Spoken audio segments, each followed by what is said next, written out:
Please subscribe Tito Manny Vlog.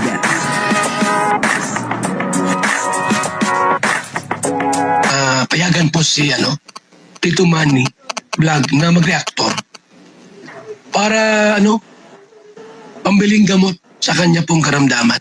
Matagal-tagal na rin po hindi na iba-vlog ni Kalinga Prab etong Mikris, at marami po talaga ang nag-aabang na sana daw ay maibalik na etong Mikris, sa mga comment, nagsasabi po sila na sila daw po ay nananalangin, na sana ay maibalik na etong Mikris, marami po ang talagang gustong-gusto na maibalik na po etong Mikris, Siyempre, ang sabi po ng iba ay stress reliever daw po nila etong Mikris kasi napakaganda nga naman etong teleserye na ito. Nandoon po yung kantahan, at nakulitan ni Kalingap Mikoy at saka ni Krista. Kumbaga ay nakakatuwa po talaga etong teleserye na ito. Lahat naman po ng love team ng Kalingap ay nakakatuwa, kaya lang siyempre ang nanonood may kanya-kanyang paborito po yan eh. At yung mga ang paborito ay Mikris ay talagang inaabangan po nila ito na sana daw po ay magbalik na. At eto na, may good news.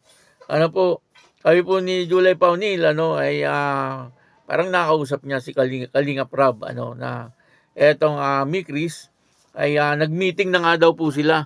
At pinakita pa nga ni Julie Paunil yung chat na nag-meeting nga etong Mikris. Pag nagbalik na po etong Mikris, siyempre yung mga nag-aabang ay matutuwa na, lalong-lalo na po yung ating mga senior citizen dyan, na talagang paborito po etong love team na Mikris. Ganun din po yung mga nasa ibang bansa na nalulungkot, sa kanilang mga pamilya, ay isa daw po itong Mikris sa libangan po nila. Kumbaga ay kanya-kanya pong paborito yan eh. Pero ang pakiusap po namin ay sana ay panoorin niyo pong lahat. Lahat po ng love team at mga beneficiary ng Kalingap. Ay panoorin po natin. Nang sa ganon ay siyempre malaking tulong po 'yon kapag po kayo nanonood. Lalo na po pag hindi niyo ini-skip yung ads. Ay malaking bagay po 'yon. At may bagong rules.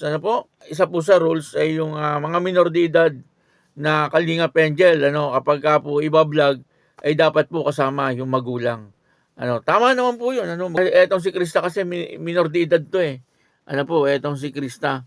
Kaya kailangan kasama niya lagi si nanay kapag binablog o kaya si tatay. Tatay po ni Krista ngayon Kalingap na rin, Isa po siya sa mga gumagawa ng mga pabahay ng Kalingap, yung mga nire-renovate. Kaya ayun, magandang balita ito. Na ang Mikris ay maibabalik na. Pakisuportahan din po, sila Kuya Bal Santos Matubang, Kalinga Prab at Edna Vlog, Jack Tapia, at siyempre, at yung mga kasama ko pong reactor sa Kalingap, ganun din po yung mga charity vlogger na Kalingap partner. Kalingap Mikoy, pakisuportahan din po. Ito po yung video, panoorin po natin. Sa